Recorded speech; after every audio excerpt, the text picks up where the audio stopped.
ਸਤਿ ਸ਼੍ਰੀ ਅਕਾਲ ਜੀ। ਪੰਜਾਬੀ ਰੇਡੀਓ ਤੇ ਪੰਜਾਬੀ ਟੀਵੀ USA ਵੇਖ ਸੁਣ ਰਹੇ ਸਾਰੇ ਸਰੋਤਿਆਂ ਦਾ ਬਹੁਤ-ਬਹੁਤ ਸਵਾਗਤ ਹੈ ਪ੍ਰੋਗਰਾਮ ਖਬਰ ਤੇ ਨਜ਼ਰ ਦੇ ਵਿੱਚ। ਇਸ ਪ੍ਰੋਗਰਾਮ ਦੇ ਵਿੱਚ ਸੀਨੀਅਰ ਪੱਤਰਕਾਰ ਮਿੰਟੂ ਗੁਰਸਰੀਆ ਹੋਣਾ ਦਾ ਸਾਥ ਹੁੰਦਾ ਹੈ ਤੇ ਦੇਸ਼ ਵਿਦੇਸ਼ ਨਾਲ ਜੁੜੀਆਂ ਕਈ ਅਹਿਮ ਖਬਰਾਂ ਹੁੰਦੀਆਂ ਨੇ ਜਿਨ੍ਹਾਂ ਤੇ ਚਾਨਣਾ ਪਾਈਦਾ। ਸੋ ਨਾਲ ਜੋੜਦੇ ਹਾਂ ਮਿੰਟੂ ਜੀ ਨੂੰ, ਫਿਰ ਰੁੱਖ ਖਬਰਾਂ ਦਾ ਕਰਾਂਗੇ। ਬਹੁਤ-ਬਹੁਤ ਸਵਾਗਤ ਹੈ ਜੀ। ਸ਼ੁਕਰੀਆ ਸਾਰਿਆਂ ਨੂੰ। ਸਤਿ ਸ੍ਰੀ ਅਕਾਲ ਜੀ। ਸਤਿ ਸ਼੍ਰੀ ਅਕਾਲ ਜੀ। ਸੋ ਸਭ ਤੋਂ ਪਹਿਲੀ ਖਬਰ ਜੇਕਰ ਆਪਾਂ ਲਈਏ ਤਾਂ ਉਸ ਦੇ ਵਿੱਚ ਜਿੱਥੇ ਕੱਲ੍ਹ ਦੀ ਸ਼ਾਮ ਇੱਕ ਜਸ਼ਨ ਭਰੀ ਸੀ ਤੇ ਉੱਥੇ ਹੀ ਅੱਜ ਦੀ ਸ਼ਾਮ ਬਿਲਕੁਲ ਮਾਤਮ ਦੇ ਵਿੱਚ ਬਦਲ ਗਈ ਹੈ ਇੱਕੋ ਘਟਨਾ ਦੇ ਨਾਲ ਜੁੜੀ ਹੋਈ। ਕਹਿੰਦੇ ਕੱਲ੍ਹ RCB ਨੇ 18 ਸਾਲ ਦੇ ਬਾਅਦ ਕੱਪ ਜਿੱਤਿਆ, IPL ਦਾ ਟਾਈਟਲ ਜਿੱਤਿਆ ਤੇ ਅੱਜ ਜਸ਼ਨ ਦੇ ਨਾਲ ਪਰੇਡ ਹੋਣੀ ਸੀ ਬੈਂਗਲੁਰੂ ਦੀ ਟੀਮ ਦੇ ਵੱਲੋਂ ਤੇ ਉਸ ਪਰੇਡ ਦੇ ਵਿੱਚ ਸਟੈਂਪਿਡ ਹੋਈ ਹੈ, ਭਗਦੜ ਮਚੀ ਹੈ ਤੇ ਹੁਣ ਤੱਕ ਕੀ ਰਿਪੋਰਟਾਂ ਨੇ ਜੀ ਇਹ ਭਗਦੜ ਮਚਣ ਦਾ ਕਾਰਨ ਕੀ ਹੈ ਤੇ ਹੁਣ ਤੱਕ ਕੋਈ ਨੁਕਸਾਨ ਦਰਜ ਕੀਤਾ ਗਿਆ ਜਾਂ ਫਿਰ ਬਚਾਅ ਹੈ ਜੀ? ਦੇਖੋ ਗੁਰਪ੍ਰੀਤ ਜੀ, ਅਨਫੋਰਚੂਨੇਟਲੀ ਨੁਕਸਾਨ ਤੇ ਹੋਇਆ ਜੀ। ਨੁਕਸਾਨ ਹੋ ਗਿਆ। ਮੁੱਢਲੇ ਤੌਰ ਤੇ ਜੇ ਆਪਾਂ ਦੇਖੀਏ ਤੇ ਮੌਤਾਂ ਦੀ ਗਿਣਤੀ ਜਿਹੜੀ ਹੈ ਇਸ ਵੇਲੇ ਜੋ ਰਿਪੋਰਟ ਹੋ ਰਹੀ ਹੈ, ਦੇਖੋ ਇਸ ਤਰ੍ਹਾਂ ਦੀ ਜਿਹੜੀ ਘਟਨਾ ਹੁੰਦੀ ਆ ਉਹਦੇ ਵਿੱਚ ਆਪਾਂ ਕੋਈ ਵੀ ਗੱਲ ਜਿਹੜੀ ਹੈ ਨਾ ਉਹਨੂੰ ਲਾਸਟ ਨਹੀਂ ਮੰਨ ਸਕਦੇ ਕਿ ਖਾਸ ਤੌਰ ਤੇ ਜਿਹੜੀ ਕੈਜੂਅਲਟੀ ਹੋਈ ਹੈ ਜੀ ਜਾਂ ਨੁਕਸਾਨ ਜਾਨੀ ਹੁੰਦਾ ਤਾਂ ਕਿ ਇੰਨਾ ਹੀ ਹੋਏਗਾ। ਹੋ ਸਕਦਾ ਆ ਜਿਹੜਾ ਵੱਧ ਘਟ ਜਾਵੇ। ਸੋ ਇਸ ਕਰਕੇ ਇੰਤਜ਼ਾਰ ਰਹੇਗਾ ਕਿ ਆਫੀਸ਼ੀਅਲ ਆંકੜੇ ਕੀ ਆਉਂਦੇ ਆ ਜਾਨੀ ਨੁਕਸਾਨ ਦੇ। ਲਿਹਾਜ਼ਾ ਇਸ ਵੇਲੇ ਜਿਹੜੀ ਰਿਪੋਰਟ ਆ ਮੀਡੀਆ ਰਿਪੋਰਟ ਉਹ ਲਗਭਗ ਦਰਜਨ ਦੇ ਕਰੀਬ ਮੌਤਾਂ ਦੀ ਇਸ ਵੇਲੇ ਗੱਲ ਕਰਦੀ ਆ। ਜਿੰਨੀ ਵੀ ਮੀਡੀਆ ਦੀ ਰਿਪੋਰਟਿੰਗ ਆ ਯਾਨੀ ਦਰਜਨ ਪਰ ਲੋਕ ਮਰ ਗਏ ਨੇ। ਤੋ ਅਪਡੇਟ ਹੋ ਰਹੀ ਹੈ ਨਿਊਜ਼, ਕਿਉਂਕਿ ਹੁਣੇ ਹੀ ਇਸ ਤਰ੍ਹਾਂ ਦੀ ਖਬਰ ਬ੍ਰੇਕ ਹੁੰਦੀ ਆ ਤਾਂ ਸਾਰੇ ਦੇਸ਼ ਦੇ ਵਿੱਚ ਇੱਕ ਸੋਗਮਈ ਮਾਹੌਲ ਜਿਹੜਾ ਉਤਪੰਨ ਹੋ ਜਾਂਦਾ। ਕਿਉਂਕਿ ਤੁਸੀਂ ਬੜੇ ਸਹੀ ਸ਼ਬਦਾਂ ਦੀ ਚੋਣ ਕੀਤੀ ਆ ਕਿ ਕੱਲ ਇਸ ਵੇਲੇ ਜਸ਼ਨ ਸੀ, RCB ਬੰਗਲੁਰੂ ਜਿੱਤੀ ਆ, ਬਹੁਤ ਖੁਸ਼ੀ ਦਾ ਮਾਹੌਲ ਸੀ ਕਰਨਾਟਕ 'ਚ। ਹੁਣ ਉੱਥੇ ਭਾਜੜ ਪੈ ਗਈ ਤਾਂ ਆਹ ਸਾਰਾ ਕੁਝ ਹੋਇਆ। ਅੱਛਾ, ਕਾਰਨ ਜਿਹੜੇ ਮੁੱਢਲੇ ਤੌਰ ਤੇ ਮੈਂ ਵੇਖ ਰਿਹਾ ਵਾਂ, ਵੱਖ-ਵੱਖ ਮੀਡੀਆ ਰਿਪੋਰਟਾਂ ਮੈਂ ਦੇਖੀਆਂ ਨੇ ਜੀ, ਤਾਂ ਉਹਦੇ 'ਚ ਇੱਕ ਗੱਲ ਕਾਮਨ ਹੈ ਕਿ ਇਹਨਾਂ ਨੇ ਵਿਧਾਨ ਸਭਾ ਦੇ ਵਿੱਚ ਟੀਮ ਬੁਲਾਈ ਸੀਗੀ। ਇਹਦਾ ਮਤਲਬ ਇਹ ਆ ਕਿ ਵਿਧਾਨ ਸਭਾ ਦੇ ਵਿੱਚ ਟੀਮ ਬੁਲਾਈ ਆ ਤਾਂ ਮਤਲਬ ਕਿ ਸਿਆਸੀ। ਫਿਰ ਉਹੀ ਗੱਲ ਕਿ ਹਰ ਇੱਕ ਗੱਲ ਦਾ ਸਿਆਸੀਕਰਨ ਕਰ ਦੇਣਾ ਇਸ ਦੇਸ਼ ਦੀ ਇੱਕ ਬੜੀ ਮੰਦੀ ਰਵਾਇਤ ਬਣ ਗਈ ਆ। ਚਾਹੇ ਉਹ ਮਿਲਟਰੀ ਦੇ ਆਪਰੇਸ਼ਨ ਹੋਣ, ਚਾਹੇ ਸਪੋਰਟਸ ਹੋਵੇ, ਇੱਥੇ ਸਿਆਸੀਕਰਨ ਜਿਹੜਾ ਹੋ ਰਿਹਾ ਨਾ ਇਹ ਬਹੁਤ ਗਲਤ ਪਿਰਤ ਆ। ਅੱਛਾ, ਜਦੋਂ ਮਤਲਬ ਇਸ ਤਰ੍ਹਾਂ ਦੀ ਖਬਰ ਹੁੰਦੀ ਆ ਕਿ ਵਿਧਾਨ ਸਭਾ 'ਚ ਪਲੇਅਰ ਪਹੁੰਚੇ, ਉੱਥੇ ਵੀ ਬਹੁਤ ਜ਼ਿਆਦਾ ਰਸ਼ ਹੋ ਗਿਆ। ਚਲੋ ਉੱਥੇ ਤੇ ਕਿਸੇ ਤਰੀਕੇ ਨਾਲ ਕੰਟਰੋਲ ਹੋ ਗਿਆ, ਪਰ ਜਿਹੜਾ ਚਿੰਨਾ ਸਵਾਮੀ ਸਟੇਡੀਅਮ ਆ, ਤੁਹਾਨੂੰ ਯਾਦ ਹੋਏਗਾ ਕਿ ਇਹ ਉਹੀ ਸਟੇਡੀਅਮ ਹੈ ਜਿਹਦੇ ਵਿੱਚ IPL ਦੇ ਜਾਂ ਇੰਟਰਨੈਸ਼ਨਲ ਮੈਚ ਹੁੰਦੇ ਆ। ਬੜਾ ਪੁਰਾਣਾ ਸਟੇਡੀਅਮ ਹੈ, ਚਿੰਨਾ ਸਵਾਮੀ ਸਟੇਡੀਅਮ ਹੈ ਜਿਹੜਾ। ਉਹਦੇ ਬਾਹਰ ਭੀੜ ਜੁੱਟ ਗਈ। ਹੁਣ ਕਈ ਵਾਰ ਕੀ ਹੁੰਦਾ ਕਿ ਜਿਵੇਂ ਤੁਸੀਂ ਕਿਹਾ ਕਿ ਪਰੇਡ ਕੱਢੀ ਜਾਣੀ ਸੀਗੀ, ਸ਼ਾਇਦ ਹੋ ਸਕਦਾ ਹੈ ਇਹ ਗੱਲ ਸਹੀ ਵੀ ਹੋਵੇ, ਹੋ ਸਕਦਾ ਇਹ ਗੱਲ ਜਿਹੜੀ ਹੈ ਲੋਕਾਂ 'ਚ ਫੈਲ ਗਈ ਹੋਵੇ ਕਿ ਪਲੇਅਰ ਪਰੇਡ ਦੇ ਵਿੱਚ ਆਉਣਗੇ ਜੀ, ਵਿਰਾਟ ਕੋਹਲੀ ਨੂੰ ਵੇਖਾਂਗੇ, ਆਪਣੇ ਮਨ ਭਾਉਂਦੇ ਫਲਾਣੇ ਸਿਤਾਰੇ ਨੂੰ ਦੇਖਾਂਗੇ। ਹੁਣ ਬੰਗਲੁਰੂ ਸ਼ਹਿਰ ਵੈਸੇ ਵੀ ਬਹੁਤ ਵੱਡਾ ਹੈ ਤੇ ਦੱਸਦੇ ਆ ਕਿ ਉੱਥੇ ਜਿਹੜੀ ਤਾਦਾਦ ਆ ਉਹ ਮੁੱਖ ਮੰਤਰੀ ਦਾ ਆਫੀਸ਼ੀਅਲ ਬਿਆਨ ਤੇ ਕਹਿੰਦਾ ਕਿ 3 ਲੱਖ ਬੰਦਾ ਜਮਾ ਹੋ ਗਿਆ ਜੀ। ਬਹੁਤ ਵੱਡੀ ਗਿਣਤੀ ਹੈ। ਖੁਦ ਜਿਹੜੇ ਸਿੱਧਾ ਰਮਈਆ ਮੁੱਖ ਮੰਤਰੀ ਨੇ ਉਹ ਇਸ ਗੱਲ ਨੂੰ ਤਸਲੀਮ ਕਰ ਰਹੇ ਆ ਕਿ ਇੰਨੀ ਵੱਡੀ ਭੀੜ ਉੱਥੇ ਜਮਾ ਹੋ ਗਈ, ਸਾਡੇ ਕੋਲ ਤਿਆਰੀਆਂ ਹੀ ਨਹੀਂ ਸਨ। ਮਤਲਬ ਕਿ ਅਸੀਂ ਇੰਨੀ ਭੀੜ ਨੂੰ ਕੰਟਰੋਲ ਕਰਨ ਵਾਸਤੇ ਤਿਆਰ ਹੀ ਨਹੀਂ ਸਾਂ, ਲਿਹਾਜ਼ਾ ਇਹ ਘਟਨਾ ਵਾਪਰ ਗਈ ਆ। ਭਾਜਪਾ ਨੇ ਇਸ ਤੇ ਤਿੱਖਾ ਪ੍ਰਤੀਕਰਮ ਵੀ ਦਿੱਤਾ ਤੇ ਇਸ ਨੂੰ ਜੋੜਿਆ ਕਿ ਜੋ ਤੁਹਾਡੀ ਲਲਕ ਸੀ ਮਾਈਲੇਜ ਲੈਣ ਦੀ ਉਹੀ ਲੈ ਬੈਠੀ ਆ। ਪ੍ਰਧਾਨ ਮੰਤਰੀ ਮੋਦੀ ਜੀ ਨੇ ਵੀ ਦੁੱਖ ਜਤਾਇਆ ਹੈ। ਇਸ ਵੇਲੇ ਖੜਗੇ ਸਾਹਿਬ ਦਾ ਬਿਆਨ, ਰਾਹੁਲ ਗਾਂਧੀ ਦਾ ਬਿਆਨ, ਮਤਲਬ ਕਿ ਜੇ ਤੁਸੀਂ ਦੇਖੋਗੇ ਤਾਂ ਬਹੁਤ ਵੱਡੀਆਂ ਸਟੇਟਮੈਂਟ ਆ ਰਹੀਆਂ। ਪਰ ਇੱਕ ਵੱਡੀ ਸਟੇਟਮੈਂਟ ਹੈ ਸਾਬਕਾ ਕ੍ਰਿਕਟਰ ਮਦਨ ਲਾਲ ਦੀ, ਉਹਦੇ ਤੇ ਗੌਰ ਕਰੋ। ਉਹ ਕਹਿੰਦੇ ਆ ਕਿ ਇਸ ਘਟਨਾ ਨੂੰ ਤੇ ਲੋਕ ਵਿਰਾਟ ਕੋਹਲੀ ਨੂੰ ਕਦੇ ਨਹੀਂ ਭੁੱਲਣਗੇ ਕਿ ਜਦ ਲੋਕ ਬਾਹਰ ਮਰ ਰਹੇ ਸੀ ਤਾਂ ਅੰਦਰ ਜਸ਼ਨ ਮਨਾਇਆ ਜਾ ਰਿਹਾ ਸੀਗਾ। ਇਹ ਗੱਲ ਕਾਬਲੇ ਗੌਰ ਆ।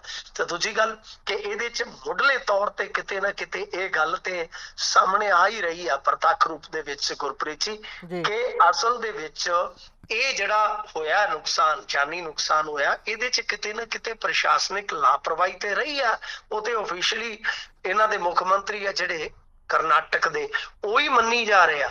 ਪਰ ਮੈਨੂੰ ਇਉਂ ਲੱਗਦਾ ਹੈ ਕਿ ਇਹਨਾਂ ਨੇ ਬਹੁਤ ਕਾਹਲੀ ਕੀਤੀ, ਕਿਉਂਕਿ ਰਾਤ ਹੀ ਟੀਮ ਜਿੱਤੀ, ਸਵੇਰ ਨੂੰ ਮਤਲਬ ਕਿ ਉਹਨਾਂ ਨੂੰ ਬੰਗਲੁਰੂ ਸੱਦ ਕੇ ਇਸ ਤਰ੍ਹਾਂ ਪਰੇਡ ਕਰਵਾਉਣੀ ਜਾਂ ਵਿਧਾਨ ਸਭਾ ਚ ਸੱਦਣਾ, ਬਹੁਤ ਕਾਹਲੀ ਕੀਤੀ ਗਈ ਆ। ਤਾਂ ਫਿਰ ਤੱਤ ਫੱਟ ਤੁਹਾਨੂੰ ਪਤਾ ਕਿ ਪ੍ਰਬੰਧਾਂ ਚ ਉਕਾਈ ਹੋ ਜਾਂਦੀ ਆ, ਜਿਹਦਾ ਖਮਿਆਜ਼ਾ ਬਹੁਤ ਵੱਡਾ ਭੁਗਤਣਾ ਪਿਆ। ਲਿਹਾਜ਼ਾ ਇਹ ਸੁਣਨ ਨੂੰ ਮਿਲ ਰਿਹਾ ਹੈ ਕਿ ਬਈ ਬੱਚੇ ਵੀ ਜਿਹੜੇ ਆ ਉਹ ਇਹਦੇ ਵਿੱਚ ਮਰ ਗਏ ਨੇ ਕੁਛ। ਮੈਂ ਜਿਵੇਂ ਕਿਹਾ ਕਿ ਅੰਕੜਾ ਹਾਲੇ ਆਖਰੀ ਨਹੀਂ ਹੈ, ਅੰਕੜਾ ਘਟਨਾ ਤੱਕ ਹੀ ਆ, ਵੱਧ ਵੀ ਸਕਦਾ ਹੈ। ਤੇ ਇਹਦੇ ਵਿੱਚ ਇੱਕ ਚੀਜ਼ ਜਿਹੜੀ ਆ ਹੁਣ ਇਹ ਵੇਖਣ ਵਾਲੀ ਆ ਕਿ BCCI ਜਿਹੜੀ ਹੈ ਉਹ ਤੇ ਜੋ IPL ਦੀ ਤੁਹਾਨੂੰ ਪਤਾ ਹੈ ਫਰੈਂਚਾਈਜ਼ੀ ਸਿਸਟਮ ਹੀ ਹੁੰਦਾ ਹੈ ਇਹਦੇ ਵਿੱਚ ਵੀ, ਕਿ ਉਹਨੂੰ ਵੀ ਅਪਰੋਚ ਕਰਨਗੇ ਕਿ ਜਿਹੜੇ ਪੀੜਤ ਹੈ ਜਾਂ ਮ੍ਰਿਤਕ ਆ ਇਹਨਾਂ ਦੇ ਪਰਿਵਾਰਾਂ ਨੂੰ ਚੰਗੀ ਰਾਸ਼ੀ ਜਿਹੜੀ ਆ ਸਹਾਇਤਾ ਦੇ ਰੂਪ ਦੇ ਵਿੱਚ ਦਿੱਤੀ ਜਾ ਸਕੇ। ਜੀ ਸੋ ਜੇਕਰ ਆਪਾਂ ਇਸ ਤੋਂ ਅੱਗੇਲੀ ਖਬਰ ਤੇ ਚੱਲੀਏ ਤਾਂ ਉਧਰ ਲੁਧਿਆਣਾ ਦੀ ਚੋਣ ਜਿਹੜੀ ਹੈ ਉਸ ਦੇ ਵਿੱਚ ਪ੍ਰਚਾਰਕ ਜਿਹੜੇ ਟੌਪ ਦੇ ਨੇ ਜਿਨ੍ਹਾਂ ਨੇ ਪ੍ਰਚਾਰ ਕਰਨਾ ਹੈ ਕਾਂਗਰਸ ਦੇ ਲਈ, ਉਹਨਾਂ ਦੀ ਸੂਚੀ ਆਈ ਤੇ ਉਹਦੇ ਵਿੱਚੋਂ ਮੇਨ ਪਲੇਅਰ ਕਹਿ ਲਈਏ ਜਿਹੜਾ ਲੰਬੇ ਸਮੇਂ ਤੱਕ ਕਈ ਪਾਰਟੀਆਂ ਲਈ ਚਲੋ ਮੇਨ ਪਲੇਅਰ ਬਣੇ ਰਹੇ ਨੇ, ਸਿੱਧੂ ਸਾਹਿਬ, ਉਹਨਾਂ ਦਾ ਕਹਿੰਦੇ ਪ੍ਰਚਾਰਕ ਸੂਚੀ ਚੋਂ ਨਾਮ ਹੀ ਕੱਟਿਆ ਗਿਆ, ਆਊਟ ਹੋ ਗਏ ਨੇ ਉਹ। ਜੀ ਬਿਲਕੁਲ ਤੁਹਾਡੀ ਗੱਲ ਦਰੁਸਤ ਹੈ। ਨਵਜੋਤ ਸਿੰਘ ਸਿੱਧੂ ਕਿਸੇ ਵੀ ਪਾਰਟੀ ਚ ਰਹੇਗਾ ਤਾਂ ਪ੍ਰਚਾਰਕ ਉਹ ਸਟਾਰ ਹੀ ਰਹੇਗਾ, ਇਹਦੇ ਚ ਤੇ ਕੋਈ ਸ਼ੱਕ ਨਹੀਂ, ਕੋਈ ਦੋ ਰਾਏ ਨਹੀਂ ਜੀ। ਮੰਨ ਲਓ ਸੰਜੇ ਦੱਤ ਕਿਸੇ ਵੀ ਪਾਰਟੀ ਚ ਚਲੇ ਜਾਂਦਾ ਕੱਲ ਨੂੰ, ਤਾਂ ਸੰਜੇ ਦੱਤ ਦੇ ਕਹਿ ਲਓ ਕਿ ਖਿੱਚ ਜਿਹੜੀ ਉਹ ਰਹੇਗੀ। ਯਾਨੀ ਕੁਝ ਅੰਦਾਜ਼ ਲੋਕਾਂ ਦੇ ਹੁੰਦੇ ਆ, ਕੁਛ ਲੋਕਪ੍ਰਿਯਤਾ ਲੋਕਾਂ ਦੀ ਇਸ ਤਰ੍ਹਾਂ ਦੀ ਹੁੰਦੀ ਹੈ। ਤਾਂ ਨਵਜੋਤ ਸਿੰਘ ਸਿੱਧੂ ਵੀ ਇਸ ਕਿਸਮ ਦੇ ਹੀ ਬੁਲਾਰੇ ਕਹਿ ਲਓ ਜਾਂ ਸਿਆਸਤਦਾਨ ਕਹਿ ਲਓ। ਹੁਣ ਕਾਂਗਰਸ ਦੇ ਵਿੱਚ ਵੈਸੇ ਵੀ ਜੇ ਆਪਾਂ ਵੇਖੀਏ ਗੁਰਪ੍ਰੀਤ ਜੀ, ਹੁਣ ਉਹ ਨਾ ਸਾਡਾ ਤੇਰੇ ਨਾਲ ਸੀ ਤੇਰੇ ਪਿੰਡ ਸਾਂਝ, ਇੱਕ ਗਾਣਾ ਸੀਗਾ ਟੀਵੀ ਚ ਆਉਂਦਾ ਹੁੰਦਾ ਸੀ, ਸਾਡੀ ਤੇਰੇ ਨਾਲ ਸੀ ਤੇਰੇ ਪਿੰਡ ਸਾਂਝ, ਨਹੀਂ ਹੁਣ ਉੱਥੇ ਕੀ ਰੱਖਿਆ ਜੀ। ਹੁਣ ਨਵਜੋਤ ਸਿੰਘ ਸਿੱਧੂ ਦਾ ਰੱਖਿਆ ਵੀ ਕੀ ਆ ਕਾਂਗਰਸ ਦੇ ਵਿੱਚ? ਜੀ ਮੇਰੇ ਖਿਆਲ ਦੇ ਨਾਲ ਇਹਨਾਂ ਨੂੰ ਤੇ ਆਪਣੇ ਆਪ ਹੀ ਆਪਦਾ ਸਪੇਸ ਛੱਡ ਦੇਣਾ ਚਾਹੀਦਾ, ਚਾਹੇ ਉਹ ਬੀਬੀ ਸਿੱਧੂ ਨੂੰ ਛੱਡ ਦੇਣ ਜੇ ਉਹ ਸਿਹਤਮੰਦ ਨੇ। ਕਿਉਂ? ਕਿਉਂਕਿ ਇਹਨਾਂ ਨੇ ਆਪਣਾ ਕੈਰੀਅਰ ਦੁਬਾਰਾ ਕਮੈਂਟੇਟਰ ਦੇ ਤੌਰ ਤੇ ਸ਼ੁਰੂ ਕਰ ਲਿਆ ਤੇ ਅੱਛੀ ਖਾਸੀ ਕਮਾਈ ਕਰ ਰਹੇ ਨੇ ਇਸ ਵੇਲੇ। ਵਰਲਡ ਕੱਪ ਚ ਕਰ ਆਏ, IPL ਦੇ ਵਿੱਚ ਕਰ ਰਹੇ ਨੇ, ਹੁਣ ਤੇ ਵੈਸੇ ਕਹਿ ਲਈਏ ਕਿ ਕਰ ਗਏ। ਤਾਂ ਮਤਲਬ ਕਿ ਫਿਰ ਕਾਂਗਰਸ ਦੇ ਵਿੱਚ ਕੀ ਆ? ਕੁਛ ਵੀ ਨਹੀਂ। YouTube ਚੈਨਲ ਆਪਣਾ ਸ਼ੁਰੂ ਕਰ ਲਿਆ ਕਿ ਜਦੋਂ ਕਮੈਂਟਰੀ ਤੋਂ ਵਿਹਲਾ ਹੋਇਆ ਕਰੂੰਗਾ ਇੱਥੇ ਕਮੈਂਟਰੀ ਕਰ ਲਿਆ ਕਰੂੰਗਾ ਜੀ। ਤਾਂ ਫਿਰ ਕਿਉਂ ਪ੍ਰਚਾਰਕਾਂ ਦੀ ਸੂਚੀ ਚ ਨਵਜੋਤ ਸਿੰਘ ਸਿੱਧੂ ਦਾ ਨਾਮ ਆਵੇ? ਪਾਰਟ ਟਾਈਮ ਰਾਜਨੀਤੀ ਕਹਿ ਲਓ ਕਿ ਨਹੀਂ ਚੱਲਦੀ ਹੁੰਦੀ ਜਦੋਂ ਤੁਸੀਂ ਇਸ ਤਰ੍ਹਾਂ ਦੇ ਮੁਕਾਮ ਤੇ ਪਹੁੰਚੇ ਹੋ, ਮੰਤਰੀ ਰਹਿ ਚੁੱਕੇ ਹੋ, ਮਤਲਬ ਤੁਹਾਡੇ ਵੱਲ ਪਾਰਟੀ ਦਾ ਇੱਕ ਹਿੱਸਾ ਦੇਖਦਾ ਹੋਵੇ। ਸੋ ਇਸ ਕਰਕੇ ਜੋ ਸੂਚੀ ਇਹਨਾਂ ਨੇ ਜਾਰੀ ਕੀਤੀ ਆ, 40 ਤਰਜਮਾਨ ਜਿਹੜੇ ਨੇ ਉਹ ਸੂਚੀਬੱਧ ਹੋਏ ਆ, ਪਰ ਇਸ ਸੂਚੀ ਦੇ ਵਿੱਚ ਨਵਜੋਤ ਸਿੰਘ ਸਿੱਧੂ ਦਾ ਨਾਮ ਨਹੀਂ ਆ। ਦੂਜੀ ਗੱਲ ਜੀ, ਰਾਹੁਲ ਗਾਂਧੀ ਦੇ ਕਰੀਬੀ ਨੇ ਕਿਸ਼ੋਰੀ ਲਾਲ, ਤੁਹਾਨੂੰ ਯਾਦ ਹੋਣਾ ਹੈ, ਇਹ ਪੰਜਾਬੀ ਹੈ, ਲੁਧਿਆਣਵੀ। ਇਹਨਾਂ ਨੇ ਯਾਦ ਆ ਅਮੇਠੀ ਦੇ ਵਿੱਚ ਝਟਕਾ ਦਿੱਤਾ ਸੀ ਬਹੁਤ ਤਗੜਾ ਭਾਜਪਾ ਨੂੰ ਜੀ ਜੀ, ਤੇ ਦੇਸ਼ ਭਰ ਦੇ ਵਿੱਚ ਕਿਸ਼ੋਰੀ ਲਾਲ ਹੋ ਗਈ ਸੀਗੀ। ਕਿਸ਼ੋਰੀ ਲਾਲ ਵੀ ਇੱਥੇ ਪ੍ਰਚਾਰ ਵਾਸਤੇ ਆਉਣਗੇ। ਮਤਲਬ ਇਹ ਹੈ ਕਿ ਕਾਂਗਰਸ ਤਗੜਾ ਇੱਕ ਤੇ ਪ੍ਰਚਾਰਕਾਂ ਦਾ ਸੈੱਟ ਜਿਹੜਾ ਬਣਾ ਕੇ ਚੱਲ ਰਹੀ ਆ, ਤੇ ਇਸ ਤੋਂ ਇਲਾਵਾ ਸਾਰਾ ਜ਼ੋਰ ਜਿਹੜਾ ਉਹ ਲਾਏਗੀ, ਕਿਉਂਕਿ ਕਿਸ਼ੋਰੀ ਲਾਲ ਜੀ ਕਾਂਗਰਸ ਦੇ ਵਿੱਚ ਬੜੇ ਮਹੱਤਵਪੂਰਨ ਰਹੇ ਨੇ। ਇਹਨਾਂ ਨੇ ਵੀ ਬਥੇਰੇ ਜਿਹੜੇ ਆ ਕੰਮ ਧੰਦੇ ਲੋਕਾਂ ਦੇ ਕਰਵਾਏ ਨੇ, ਬਤੌਰ ਕਾਰੋਬਾਰੀ ਵੀ ਆਪਾਂ ਜੇ ਵੇਖੀਏ ਤੇ ਇਹਨਾਂ ਦਾ ਚੰਗਾ ਰਸੂਖ ਆ ਜੀ। ਹੁਣ ਜਿਹੜੀ ਗੱਲ ਰਹਿ ਗਈ ਨਵਜੋਤ ਸਿੰਘ ਸਿੱਧੂ ਦੀ, ਤਾਂ ਨਵਜੋਤ ਸਿੰਘ ਸਿੱਧੂ ਦਾ ਕਾਂਗਰਸ ਨੂੰ ਵੀ ਪਤਾ। ਮੈਂ ਇੱਕ ਮਿਸਾਲ ਦੇ ਕੇ ਗੱਲ ਆਪਣੀ ਖਤਮ ਕਰਨੀ ਚਾਹਾਂਗਾ ਕਿ ਤੁਹਾਨੂੰ ਯਾਦ ਹੋਣਾ ਹੈ ਕਿ ਪੂਰਬੀ ਹਲਕੇ ਤੋਂ, ਅੰਮ੍ਰਿਤਸਰ ਪੂਰਬੀ, ਇਸ ਹਲਕੇ ਤੋਂ ਜਸਵੀਰ ਸਿੰਘ ਡਿੰਪਾ, ਯਾਦ ਹੈ ਨਾ ਨਾਮ ਜੀ? ਜਸਵੀਰ ਸਿੰਘ ਡਿੰਪਾ ਜਿਹੜੇ ਮੈਂਬਰ ਪਾਰਲੀਮੈਂਟ ਰਹੇ ਨੇ, ਉਹਨਾਂ ਨੇ ਆਪਣੀਆਂ ਗਤੀਵਿਧੀਆਂ ਵਿੱਢੀਆਂ ਹੋਈਆਂ ਨੇ। ਯਾਨੀ ਇੱਥੇ ਵੀ ਇੱਕ ਹੋਰ ਕਾਂਗਰਸੀ ਆਪਣਾ ਮਤਲਬ ਕਿ ਜ਼ੋਰ ਅਜਮਾਇਸ਼ ਕਰ ਰਹੇ ਸਨ ਕਿ ਉਹ ਇਸ ਕਤਾਰ ਚ ਆ ਜਾਣ, ਪਰ ਜਸਵੀਰ ਡਿੰਪਾ ਨੂੰ ਤੁਹਾਨੂੰ ਪਤਾ ਹੀ ਆ, ਖਡੂਰ ਸਾਹਿਬ ਤੋਂ ਖੜਿਆ ਗਿਆ ਸੀਗਾ। ਖਡੂਰ ਸਾਹਿਬ ਪਹਿਲਾਂ ਉਹ ਬਿਆਸ ਹੁੰਦੇ ਸਨ, ਬਿਆਸ ਸੀਟ ਜਿਹੜੀ ਹੈ ਸ਼ਾਇਦ ਖਤਮ ਹੋ ਗਈ ਸੀਗੀ, ਉਸ ਤੋਂ ਬਾਅਦ ਖਡੂਰ ਸਾਹਿਬ ਆਏ, ਤਾਂ ਹੁਣ ਖਡੂਰ ਸਾਹਿਬ ਤੋਂ ਉਹ ਆਪਣੇ ਆਪ ਨੂੰ ਸ਼ਿਫਟ ਕਰਕੇ ਲੈ ਗਏ ਨੇ ਅੰਮ੍ਰਿਤਸਰ ਪੂਰਬੀ, ਯਾਨੀ ਨਵਜੋਤ ਸਿੰਘ ਸਿੱਧੂ ਦੀ ਸੀਟ ਤੇ। ਤੇ ਇਸ ਕਰਕੇ ਮੇਰੇ ਖਿਆਲ ਦੇ ਨਾਲ ਕਾਂਗਰਸ ਨੇ ਵੀ ਦੇਖ ਲਿਆ ਕਿ ਖਾਲੀ ਥਾਵਾਂ ਭਰੋ, ਉਹ ਲਿਖਿਆ ਹੁੰਦਾ ਨਾ ਪੇਪਰ 'ਚ ਖਾਲੀ ਥਾਵਾਂ ਭਰੋ, ਤਾਂ ਇਹਨਾਂ ਨੇ ਵੀ ਵੇਖਿਆ ਕਿ ਖਾਲੀ ਥਾਵਾਂ ਹੁਣ ਅਸੀਂ ਕਿੱਦਾਂ ਭਰੀਏ। ਸੋ ਨਵਜੋਤ ਸਿੰਘ ਸਿੱਧੂ ਦਾ ਲਗਭਗ ਕਹਿ ਲਓ ਕਿ ਸਿਆਸੀ ਕੈਰੀਅਰ ਇੱਕ ਵਾਰੀ ਆਪਾਂ ਕਹਿ ਸਕਦੇ ਹਾਂ ਕਿ ਵਿਰਾਮ ਤੇ ਪਹੁੰਚ ਗਿਆ ਜੀ। ਜੀ, ਸੋ ਉਧਰ ਅੱਜ ਪੰਜਾਬ ਦੇ ਵਿੱਚ ਇੱਕ ਹੋਰ ਯੂਟਿਊਬਰ ਦੀ ਗ੍ਰਿਫਤਾਰੀ ਹੋਈ ਹੈ। ਬੀਤੇ ਦਿਨੀ ਬਹੁਤ ਜ਼ਿਆਦਾ ਪ੍ਰਚਾਰਿਆ ਗਿਆ ਸੀ ਇੱਕ ਬੀਬੀ ਹਰਿਆਣੇ ਦੀ ਜਿਹੜੀ ਸੀ ਉਹ ਯੂਟਿਊਬਰ ਦੀ ਗ੍ਰਿਫਤਾਰੀ ਨੂੰ, ਜਿਹੜੀ ਕਿ ਪਾਕਿਸਤਾਨ ਦਾ ਦੌਰਾ ਕਰਦੀ ਹੈ। ਉਸ ਤੋਂ ਬਾਅਦ ਉਹਦੇ ਲਿੰਕ ਸਥਾਪਿਤ ਕੀਤੇ ਜਾਂਦੇ ਨੇ, ਇੱਕ ਤਰ੍ਹਾਂ ਦੇ ਵੀ ਇਹਦੇ ਤਾਂ ਲਿੰਕ ਸੀ। ਤੇ ਇੱਦਾਂ ਹੀ ਇਹੋ ਕੁਝ ਹੀ ਕਹਿ ਕੇ ਅੱਜ ਕਹਿੰਦੇ ਵੀ ਰੋਪੜ ਏਰੀਏ 'ਚੋਂ ਇੱਕ ਹੋਰ ਯੂਟਿਊਬਰ, ਪੰਜਾਬੀ ਯੂਟਿਊਬਰ ਦੀ ਗ੍ਰਿਫਤਾਰੀ ਹੋਈ ਹੈ। ਕੀ ਦੋਸ਼ ਨੇ ਜੀ ਉਸ ਤੇ, ਕੀ ਕਹਿ ਰਹੀ ਹੈ ਰਿਪੋਰਟ ਸਾਰੀ? ਵੇਖੋ, ਪਹਿਲੀ ਗੱਲ ਇਹ ਆ ਕਿ ਮੈਂ ਸ਼ੁਰੂਆਤ ਦੇ ਵਿੱਚ ਇਹ ਕਹਿਣਾ ਚਾਹਾਂਗਾ ਕਿ ਇਹ ਗ੍ਰਿਫਤਾਰੀਆਂ ਹੁੰਦੀਆਂ ਕਿਵੇਂ ਆ। ਆਡੀਅנס ਚੋਂ ਬਹੁਤ ਛੋਟੇ ਹਿੱਸੇ ਨੂੰ ਪਤਾ ਹੋਏਗਾ ਕਿ ਸਪਾਈਨ ਦੇ ਮਾਮਲੇ 'ਚ, ਜਸੂਸੀ ਦੇ ਮਾਮਲੇ 'ਚ ਗ੍ਰਿਫਤਾਰੀ ਹੁੰਦੀ ਕਿਵੇਂ ਹੈ। ਜਿਵੇਂ ਇਹ SSOC ਨੇ ਗ੍ਰਿਫਤਾਰੀ ਕੀਤੀ ਹੈ, ਯਾਨੀ ਪੰਜਾਬ ਦੀ ਇੱਕ ਯੂਨਿਟ ਹੈ ਪੁਲਿਸ ਦੀ, ਉਸਨੇ ਗ੍ਰਿਫਤਾਰੀ ਕੀਤੀ ਹੈ। ਠੀਕ ਹੈ ਜੀ। ਹੁਣ ਇਹਦੇ ਵਿੱਚ ਕੀ ਹੁੰਦਾ ਹੈ ਕਿ ਸਾਡੇ ਇੱਥੇ ਆਪਾਂ ਨੂੰ ਤੇ ਪਤਾ ਹੈ ਨਾ ਕਿ ਰੌ ਹੈ ਜੀ, ਫਲਾਣੀ ਏਜੰਸੀ, ਪਰ ਕੁੱਲ ਮਿਲਾ ਕੇ ਜੇ ਤੁਸੀਂ ਦੇਖੋਗੇ ਤਾਂ ਕਈ ਲੇਅਰਸ ਦੇ ਵਿੱਚ ਕਈ ਇੰਟੈਲੀਜੈਂਸ ਏਜੰਸੀਆਂ ਜਿਹੜੀਆਂ ਇੰਡੀਆ 'ਚ ਕੰਮ ਕਰਦੀਆਂ ਨੇ ਜੀ। ਠੀਕ ਹੈ ਜੀ। ਉਹਨਾਂ ਦਾ ਇਨਪੁਟ ਆਉਂਦਾ ਹੈ ਕਿਸੇ ਵੀ ਸੂਬਾਈ ਪੁਲਿਸ ਨੂੰ, ਯਾਨੀ ਸਟੇਟ ਦੀ ਪੁਲਿਸ ਨੂੰ, ਉਹਦੇ ਬਾਅਦ ਫਿਰ ਪੁਲਿਸ ਗ੍ਰਿਫਤਾਰੀ ਪਾਉਂਦੀ ਹੈ। ਤਾਂ ਗ੍ਰਿਫਤਾਰੀ ਪੁਲਿਸ ਕਰਦੀ ਹੈ, ਜਿਵੇਂ ਇੱਥੇ state special operation cell SSOC ਨੇ ਕੀਤੀ ਹੈ। ਉਹ ਤੋਂ ਬਾਅਦ ਮਤਲਬ ਕਿ ਹੋ ਸਕਦਾ ਹੈ ਕਿ ਸਾਰੀ ਜਿਹੜੀ ਇੰਟਰੋਗੇਸ਼ਨ ਵਗੈਰਾ ਉਹਦੀ ਰਿਪੋਰਟ ਇਹ ਇੰਟੈਲੀਜੈਂਸ ਨੂੰ ਉੱਤੇ ਕਰ ਦੇ। ਹੁਣ ਜੋ ਤੁਸੀਂ ਕਿਹਾ ਮੈਂ ਉਹਦੇ ਤੇ ਆ ਜਾਣਾ। ਦੇਖੋ, ਸਾਡੇ ਕੋਲ ਅਧਿਕਾਰਤ ਤੌਰ ਤੇ ਜਿਹੜਾ ਵੀ ਕੋਈ ਬਿਆਨ ਆ ਉਹ ਪੁਲਿਸ ਦਾ ਹੀ ਹੁੰਦਾ ਹੈ ਜੀ। ਠੀਕ ਹੈ ਜੀ। ਪੰਜਾਬ ਪੁਲਿਸ ਨੇ ਇਹਦੇ 'ਚ ਦੋ ਗੱਲਾਂ ਕਹੀਆਂ। ਗੌਰਵ ਯਾਦਵ ਜੀ ਜਿਹੜੇ DG ਨੇ, ਉਹ ਕਹਿ ਰਹੇ ਕਿ ਜਸਵੀਰ ਸਿੰਘ ਦਾਨਿਸ਼ ਦੇ ਨਿਯੋਤੇ ਤੇ ਦਿੱਲੀ ਦੇ ਵਿੱਚ ਇੱਕ ਆਯੋਜਿਤ ਕੀਤੀ ਗਈ ਸੀ ਪਾਕਿਸਤਾਨ ਨੈਸ਼ਨਲ ਡੇ ਪ੍ਰੋਗਰਾਮ, ਉਹਦੇ ਵਿੱਚ ਮਤਲਬ ਕਿ ਜਿਹੜੀ ਆਯੋਜਿਤ ਸੀ ਮਹਿਫਲ, ਉਹਦੇ 'ਚ ਗਿਆ ਸੀ। ਇੱਥੇ ਉਸਦੀ ਮੁਲਾਕਾਤ ਪਾਕਿਸਤਾਨੀ ਫੌਜ ਦੇ ਅਧਿਕਾਰੀਆਂ ਤੇ ਬਲੌਗਰਸ ਦੇ ਨਾਲ ਹੋਈ। ਇਹ ਸਾਲ 2020, 21, 24 ਪਾਕਿਸਤਾਨ ਜਾ ਚੁੱਕਾ ਹੈ। ਫੋਨ ਦੇ ਵਿੱਚੋਂ ਕਹਿੰਦੇ ਆ ਕਿ ਪਾਕਿਸਤਾਨੀ ਕੁਛ ਨੰਬਰ ਮਿਲੇ ਆ ਇਲੈਕਟ੍ਰੋਨਿਕ ਗੈਜਟਸ ਦੇ ਵਿੱਚ, ਕਹਿੰਦੇ ਕਿ ਕਈ ਪਾਕਿਸਤਾਨ ਨੰਬਰ ਤੇ ਹੋਰ ਡਾਟਾ ਜਿਹੜਾ ਮਿਲਿਆ ਤੇ ਕੁਛ ਡਾਟਾ ਡਿਲੀਟਡ ਹੈ, ਪੁਲਿਸ ਐਸਾ ਵੀ ਕਹਿ ਰਹੀ ਹੈ। ਹੁਣ ਦੇਖੋ ਜਿਹੜੀ ਗੱਲ ਵਕੀਲ ਨੇ ਕਹੀ ਆ, ਇਹਨਾਂ ਦੇ ਵਕੀਲ ਹੈਗੇ ਆ ਮਾਧਵ ਸ਼ੁਕਲਾ, ਉਹ ਕਹਿੰਦੇ ਕਿ ਜਸਵੀਰ ਦੇ ਕੈਰੀਅਰ ਨੂੰ ਪੂਰੀ ਤਰ੍ਹਾਂ ਤਬਾਹ ਕਰ ਦਿੱਤਾ ਗਿਆ ਹੈ ਜੀ। ਠੀਕ ਹੈ ਜੀ। ਦੇਸ਼ ਵਿਰੋਧੀ ਦੋਸ਼ 302 ਤੇ 307 ਬਹੁਤ ਗੰਭੀਰ ਹੈ, ਕਿਉਂਕਿ 307 ਇੱਥੇ ਇਰਾਦਾ ਕਤਲ ਨਹੀਂ ਲੈਣਾ, ਕਿਉਂਕਿ BNS ਆ ਚੁੱਕਾ, ਹੁਣ ਧਾਰਾ ਬਦਲ ਚੁੱਕੀਆਂ। ਉਹ ਕਹਿੰਦੇ ਕਿ ਔਨ ਰਿਕਾਰਡ ਕੋਈ ਵੀ ਚੀਜ਼ ਨਹੀਂ ਹੈ। ਪੁਲਿਸ ਨੇ 7 ਦਿਨ ਦਾ ਰਿਮਾਂਡ ਮੰਗਿਆ ਸੀ, ਲੇਕਿਨ 3 ਦਿਨ ਦਾ ਰਿਮਾਂਡ ਜਿਹੜਾ ਹੈ ਉਹ ਦਿੱਤਾ ਗਿਆ। ਹੁਣ ਇੱਧਰ ਦੂਜੇ ਪਾਸੇ ਜੇ ਆਪਾਂ ਮਾਨ ਸਾਹਿਬ ਦਾ ਜ਼ਿਕਰ ਕਰੀਏ ਤੇ ਉਹ ਕਹਿੰਦੇ ਕਿ ਯੂਟਿਊਬਰ ਤੇ ਜਿਹੜੀ ਉਹਨਾਂ ਨੇ ਗੱਲ ਕੀਤੀ ਅੱਜ, ਉਹ ਕਹਿੰਦੇ ਕਿ ਇਹੋ ਜਿਹੇ ਮਾਮਲਿਆਂ ਦੇ ਵਿੱਚ ਕੇਂਦਰ ਸਰਕਾਰ ਜਾਂਚ ਕਰ ਰਹੀ ਆ। ਅੱਜ ਜੋ ਫੜੇ ਗਏ ਆ ਉਹ 3 ਵਾਰੀ ਪਾਕਿਸਤਾਨ ਗਏ ਆ। ਕਈ ਵਾਰ ਲਾਲਚ ਦੇ ਵਿੱਚ ਬੰਦਾ ਫਸ ਜਾਂਦਾ। ਜੇ ਕੇਂਦਰ ਨੇ ਇਸ ਤਰ੍ਹਾਂ ਦੀ ਕੋਈ ਸੂਚੀ ਭੇਜੀ ਤੇ ਅਸੀਂ ਉਹਦੀ ਪੜਤਾਲ ਕਰਵਾਵਾਂਗੇ। ਦੇਖੋ, ਮੈਂ ਕਈ ਦਿਨ ਤੋਂ ਕਹਿ ਰਿਹਾ ਸੀਗਾ ਕਿ ਇੱਕ ਸੂਚੀ ਐਸੀ ਬਣਾਈ ਆ, ਸ਼ਾਰਟ ਲਿਸਟ ਕੀਤੇ ਏਜੰਸੀਆਂ ਨੇ ਬੰਦੇ, ਜਿਨ੍ਹਾਂ ਨੂੰ ਬਲੌਗਰਾਂ ਨੂੰ ਜਾਂ ਯੂਟਿਊਬਰਾਂ ਨੂੰ ਪੁੱਛਗਿੱਛ ਤੋਂ ਗੁਜ਼ਰਨਾ ਪੈ ਸਕਦਾ ਹੈ।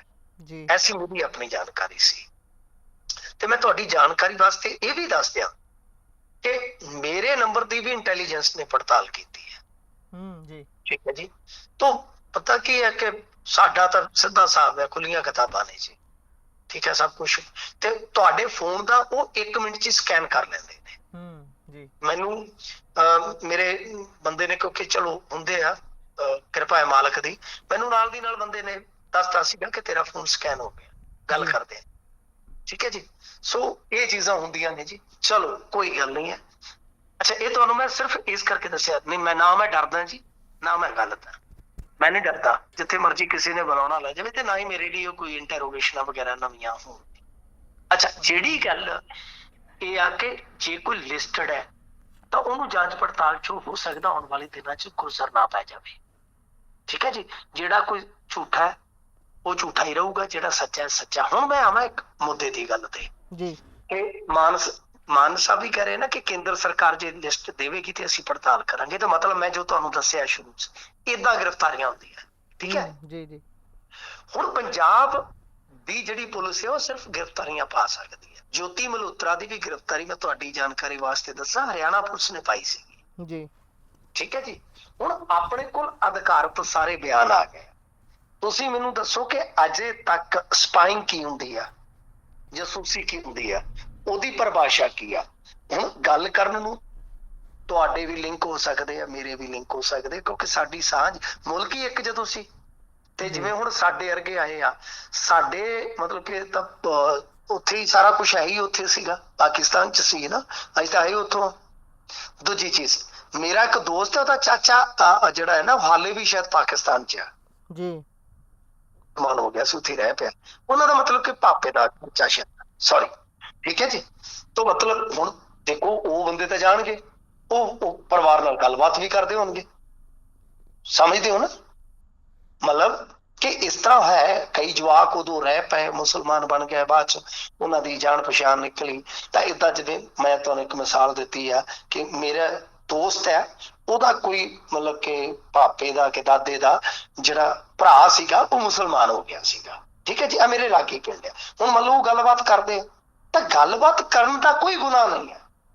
ਉਹ ਤੁਹਾਡੇ ਫੋਨ ਚੋਂ ਨੰਬਰ ਲੈ ਲੈਣਗੇ, ਏਦਾਂ ਓਦਾਂ ਕਰ ਲੈਣਗੇ, ਪੁੱਛ ਲੈਣਗੇ, ਠੀਕ ਹੈ। ਰੌਲਾ ਇਹ ਆ ਕਿ ਜਦ ਤੁਸੀਂ ਕੋਈ ਇਨਫੋਰਮੇਸ਼ਨ ਕੌਨਫੀਡੈਂਸ਼ੀਅਲ ਕੋਈ ਚੀਜ਼ ਭੇਜੋਗੇ, ਤਾਂ ਕੀ ਮਤਲਬ ਕਿ ਨਕਸ਼ਾ ਭੇਜਿਆ ਗਿਆ, ਜੀ ਆਰਮੀ ਨਾਲ ਜੁੜੀ ਕੋਈ ਸੀਕ੍ਰੇਟ ਕੌਨਫੀਡੈਂਸ਼ੀਅਲ ਜਾਣਕਾਰੀ ਭੇਜੀ ਗਈ ਆ, ਕੀ ਕੋਈ ਹੋਰ ਇਸ ਤਰ੍ਹਾਂ ਦੀ ਚੀਜ਼ ਭੇਜੀ ਗਈ ਆ। ਦੇਖੋ ਹੁਣ ਗੱਲ ਇਹ ਆ ਕਿ ਜਿਹੜੇ ਇਸ ਤਰ੍ਹਾਂ ਦੇ ਪ੍ਰੋਗਰਾਮ ਹੁੰਦੇ ਆ, ਜਿਵੇਂ ਅੰਬੈਸੀਆਂ ਦੇ ਪ੍ਰੋਗਰਾਮ ਹੋ ਗਏ, ਮੈਂ ਇੱਕ ਤੁਹਾਨੂੰ ਛੋਟੀ ਜਿਹੀ ਮਿਸਾਲ, ਹਾਲਾਂਕਿ ਮੈਂ ਕਿਸੇ ਦੀ ਪੈਰਵਾਈ ਨਹੀਂ ਕਰ ਰਿਹਾ, ਮੈਂ ਤੁਹਾਨੂੰ ਦੱਸ ਦੇਵਾਂ, ਮੇਰਾ ਡਿਸਕਲੇਮਰ ਹੈ, ਕੋਈ ਦੋਸ਼ੀ ਹੋ ਸਕਦਾ, ਕੋਈ ਵਿਦੇਸ਼ਾ ਹੋ ਸਕਦਾ, ਪਰ ਮੀਡੀਆ ਟ੍ਰਾਇਲ ਕਿਸੇ ਦਾ ਨਹੀਂ ਹੋਣਾ ਚਾਹੀਦਾ। ਕਿ ਜੇ ਕੋਈ ਨਾਮਜ਼ਦ ਹੋ ਗਿਆ, ਜੇ ਕੋਈ ਬੰਦਾ ਫੜਿਆ ਗਿਆ, ਅਰੈਸਟ ਹੋ ਗਿਆ, ਇਹਦਾ ਮਤਲਬ ਇਹ ਨਹੀਂ ਹੈ ਕਿ ਅੱਤਵਾਦੀ ਕੇਸ ਦੇ ਵਿੱਚ ਜੇ ਉਹ ਨਾਮਜ਼ਦ ਹੋਇਆ ਤਾਂ ਉਹ ਅੱਤਵਾਦੀ ਆ, ਉਹ ਬੇਗੁਨਾਹ ਵੀ ਸਾਬਤ ਹੋ ਸਕਦਾ। ਹਾਲਾਂਕਿ ਇਸ ਮੁਲਕ ਦੇ ਵਿੱਚ ਆਪਣੇ ਆਪ ਨੂੰ ਬੇਗੁਨਾਹ ਸਾਬਤ ਕਰਨਾ ਬਹੁਤ ਵੱਡਾ ਕਾਰਜ ਹੁੰਦਾ ਹੈ, ਬਹੁਤ ਵੱਡਾ ਟਾਰਗੇਟ ਹੁੰਦਾ ਹੈ, ਟੀਚਾ ਹੁੰਦਾ। ਤਾਂ ਗੱਲ ਜਿਹੜੀ ਹੈ ਉਹ ਇਹ ਆ, ਮੈਂ ਤੁਹਾਨੂੰ ਇੱਕ ਛੋਟੀ ਜਿਹੀ ਮਿਸਾਲ ਦਿੰਦਾ। ਇੱਥੇ ਇੱਕ ਮੁੰਡਾ ਹੈ ਜਿਹੜਾ NSUI ਦਾ ਪ੍ਰੈਜ਼ੀਡੈਂਟ ਆ, ਈਸ਼ਰਦੀਪ ਸ਼ਾਇਦ ਉਹਦਾ ਨਾਮ ਹੈ, ਤੁਸੀਂ ਦੇਖ ਲੈਣਾ, ਗੂਗਲ ਕਰ ਲਓ ਤਾਂ ਤੁਹਾਨੂੰ ਸਾਰਿਆਂ ਨੂੰ ਪਤਾ ਲੱਗ ਜਾਣਾ। ਈਸ਼ਰਪ੍ਰੀਤ ਕੇ ਈਸ਼ਰਦੀਪ ਕੁਛ ਐਸਾ ਨਾਮ ਹੈ ਮੁੰਡੇ ਦਾ, ਠੀਕ ਹੈ ਜੀ। ਸ਼ਾਇਦ ਸਿੱਧੂ ਆ, ਪਿੱਛੇ ਸਿੱਧੂ ਲੱਗਦਾ ਹੈ, ਮੁੰਡਾ ਬਹੁਤ ਪੜ੍ਹਿਆ ਲਿਖਿਆ। ਹੁੰਦਾ ਕੀ ਹੈ ਕਿ ਉਹਦੀ ਇੱਕ ਤਸਵੀਰ ਵਾਇਰਲ ਹੁੰਦੀ ਆ ਇਸੇ ਤਰ੍ਹਾਂ ਹੀ ਪਾਕਿਸਤਾਨੀ ਫੌਜੀ ਅਧਿਕਾਰੀ ਨਾਲ। ਜੀ ਜੀ ਬਾਅਦ ਦੇ ਵਿੱਚ ਪਤਾ ਲੱਗਿਆ ਕਿ ਇਹ ਪੁਰਾਣੀ ਫੋਟੋ ਹੈ। ਭਾਰਤੀ ਜਨਤਾ ਪਾਰਟੀ ਨੇ ਉਹਦੇ ਤੇ FIR ਕਟਾਉਣ ਦਾ ਵੀ ਯਤਨ ਕੀਤਾ ਸੀਗਾ, ਸ਼ਾਇਦ ਕੋਈ ਕਾਰਕੁਨ ਸੀ ਇਹਨਾਂ ਦਾ। ਤਾਂ ਉਹਨੇ ਦੱਸਿਆ ਕਿ ਬਈ ਉੱਥੇ ਤੇ ਫਲਾਣਾ ਵੀ ਸੀ, ਉੱਥੇ ਤੇ ਜੈ ਸ਼ੰਕਰ ਜੀ ਵੀ ਪਹੁੰਚੇ ਸਨ, ਫਲਾਣਾ ਵੀ ਪਹੁੰਚੇ ਸਨ, ਠੀਕ ਹੈ ਨਾ ਜੀ। ਚਲੋ ਫੋਟੋਆਂ ਹੋ ਗਈਆਂ। ਜਦ ਉਹਨੇ ਨਾਂ ਗਿਣਾਏ ਸਾਰੇ ਕਿ ਉਸ ਸਮਾਗਮ ਦੇ ਵਿੱਚ ਤੇ ਫਲਾਣੇ ਫਲਾਣਾ ਸੀਗਾ, ਚੀਨ ਤੋਂ ਵੀ ਮਹਿਮਾਨ ਆਏ ਸੀਗੇ, ਤਾਂ ਫਿਰ ਇਹ ਟਹਿਲੇ ਪੈ ਗਏ ਸੀਗੇ। ਪਰ ਯਾਨੀ ਮੈਂ ਜਿਵੇਂ ਤੁਹਾਨੂੰ ਦੱਸਿਆ ਕਿ ਇਹ ਚੀਜ਼ਾਂ ਕੋਈ ਵੀ ਬਲੌਗਰ ਉਹਦਾ ਕੰਮ ਹੈ, ਉਹ ਜਾਂਦਾ ਵੱਖ-ਵੱਖ ਥਾਵਾਂ ਤੇ ਘੁੰਮਦਾ। ਕੀ ਉਹਨੇ ਜਾਸੂਸੀ ਕੀਤੀ ਹੈ, ਕੌਨਫੀਡੈਂਸ਼ੀਅਲ ਚੀਜ਼ਾਂ ਦਾ ਆਦਾਨ ਪ੍ਰਦਾਨ ਹੋਇਆ? ਇਹ ਇੱਕ ਸਵਾਲ ਜਿਹੜਾ ਹੈ ਨਾ, ਉਹ ਜਾਂਚ ਪੜਤਾਲ ਤੇ ਸਬੂਤ ਦਾ ਵਿਸ਼ਾ ਹੈ। ਤੇ ਰਹੀ ਗੱਲ, ਹੁਣ ਮੈਂ ਇੱਕ ਚੀਜ਼ ਜਿੱਦਾਂ ਤੁਹਾਨੂੰ ਦੱਸ ਦੇਵਾਂ ਕਿ ਭਾਈ ਅਸਲ ਦੇ ਵਿੱਚ ਮੇਰਾ ਜਿੰਨਾ ਕੋ ਅਨੁਮਾਨ ਹੈ, ਅੰਦਾਜ਼ਾ ਹੈ ਕਿ ਹੁਣ ਜੇ ਤੁਸੀਂ ਵੇਖੋਗੇ ਤਾਂ ਲਿਸਟ ਆ ਗਈ ਜੀ, ਫਲਾਣਾ ਹੋ ਗਿਆ ਜੀ, ਇਹ ਟਮਕਾਣਾ ਹੋ ਗਿਆ।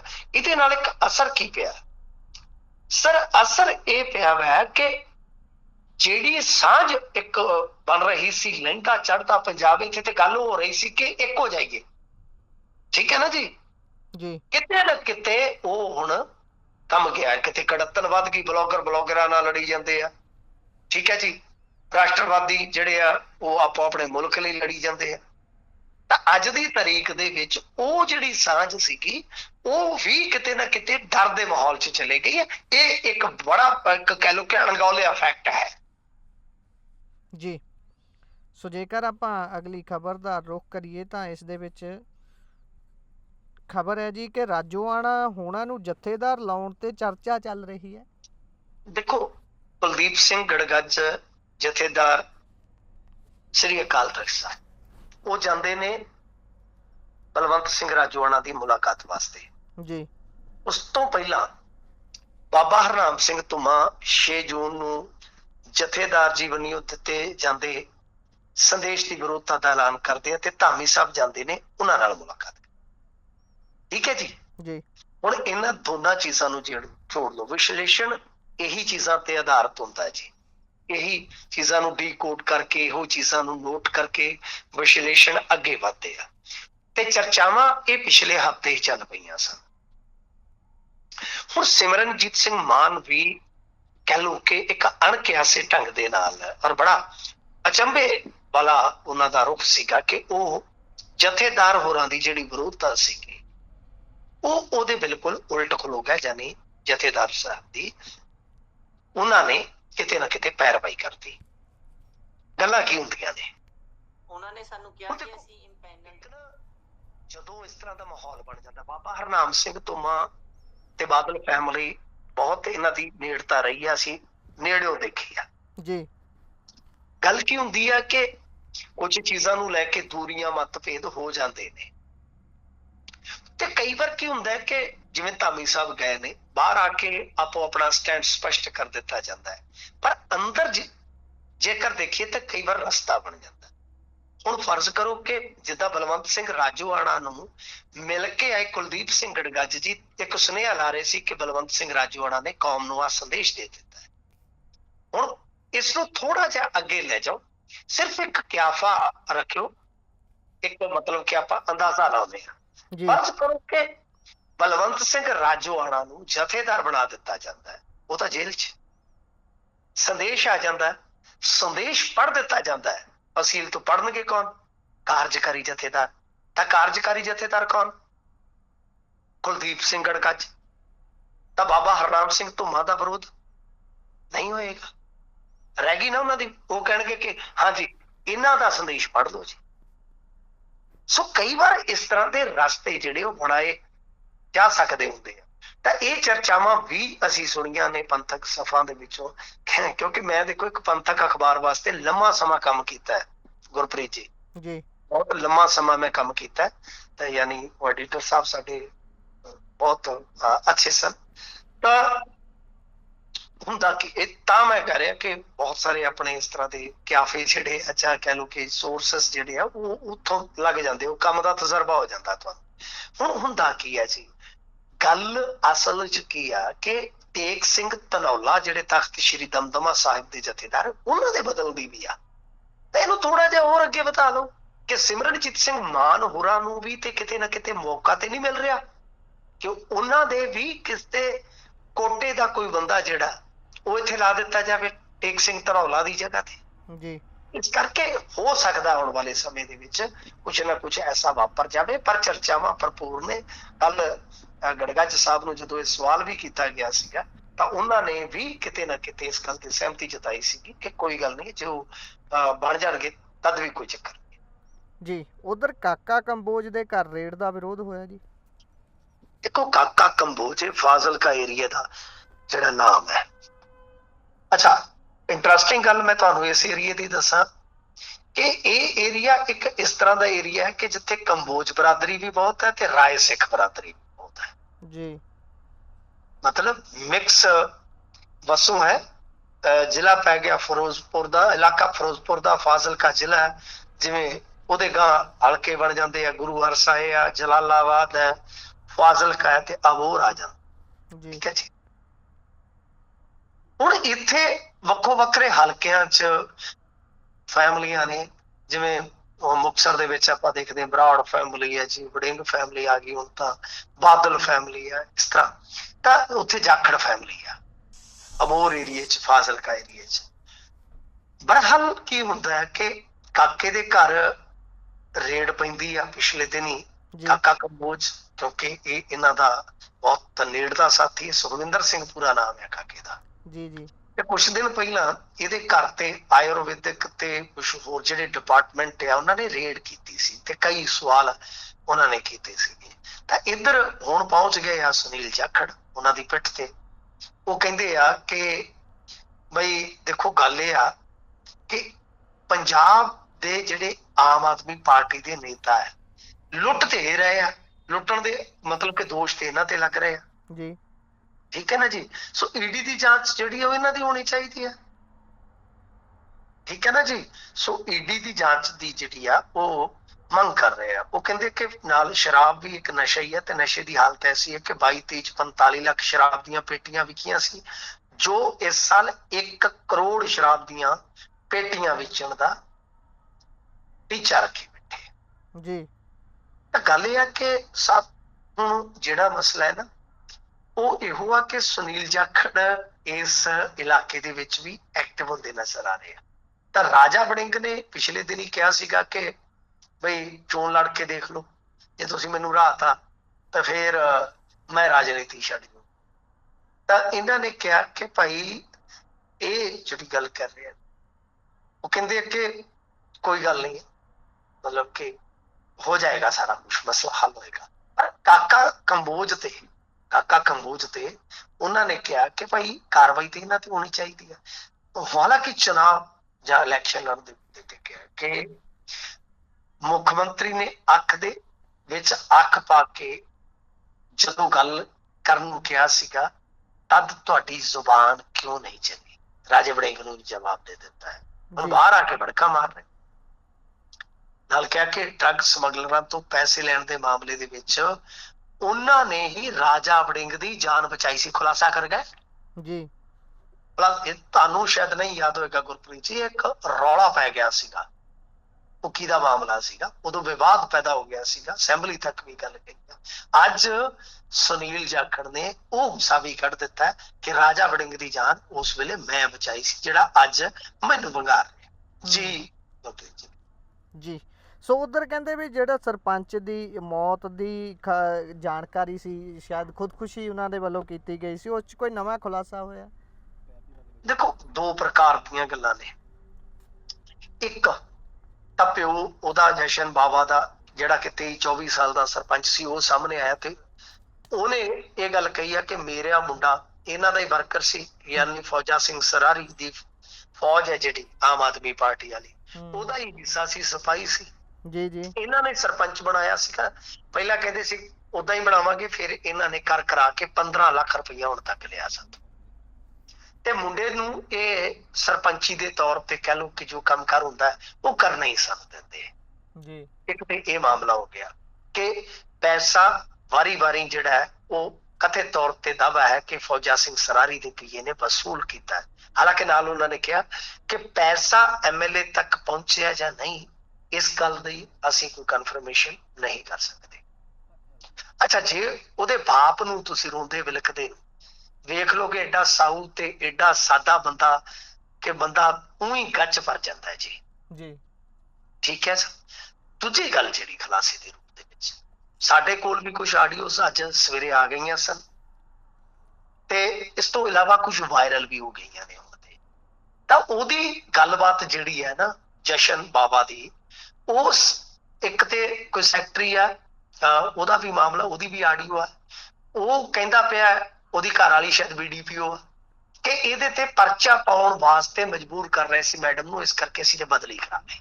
ਜੀ ਦੂਜੀਆਂ ਕੁਝ ਰਿਕਾਰਡਿੰਗਾਂ ਦੇ ਵਿੱਚ ਉਹ ਇਹਨਾਂ ਦੇ ਹਾੜੇ ਕੱਢ ਰਿਹਾ, ਜਿਹੜਾ PA ਆ ਫੌਜਾ ਸਿੰਘ ਸਰਾਰੀ ਦਾ। ਉਸ ਕਥਿਤ ਆਡੀਓ 'ਚ ਉਹ ਮਤਲਬ ਕਿ ਆਡੀਓ ਵੀ ਨਹੀਂ ਹੈ, ਵੀਡੀਓ ਬਣਾਈ ਗਈ ਆ WhatsApp ਕਾਲ ਦੀ, ਮੇਰੇ ਕੋਲ ਵੀਡੀਓ ਵੀ ਨੇ। ਜੀ ਜਿਹੜੀਆਂ WhatsApp ਕਾਲ ਦੀਆਂ ਬਣਾਈਆਂ ਗਈਆਂ ਨੇ। ਤਾਂ ਕਹਿਣ ਦਾ ਮਤਲਬ ਇਹ ਆ ਕਿ ਉਹ ਹਾੜੇ ਕੱਢ ਰਿਹਾ ਮੁੰਡਾ ਕਿ ਬਈ ਤੁਸੀਂ ਮੇਰਾ ਪੱਖ ਪੂਰੋ, ਮੇਰੇ ਨਾਲ ਬੰਦੇ ਤੋਰ ਦਿਓ ਤਾਂ ਕਿ ਕੋਰਮ ਪੂਰਾ ਹੋਵੇ, ਮੇਰੇ ਕੰਮ ਚੱਲਣ, ਲੋਕ ਮੇਰੇ ਤੇ ਦਬਾਅ ਪਾ ਰਹੇ। ਮਤਲਬ ਕਿ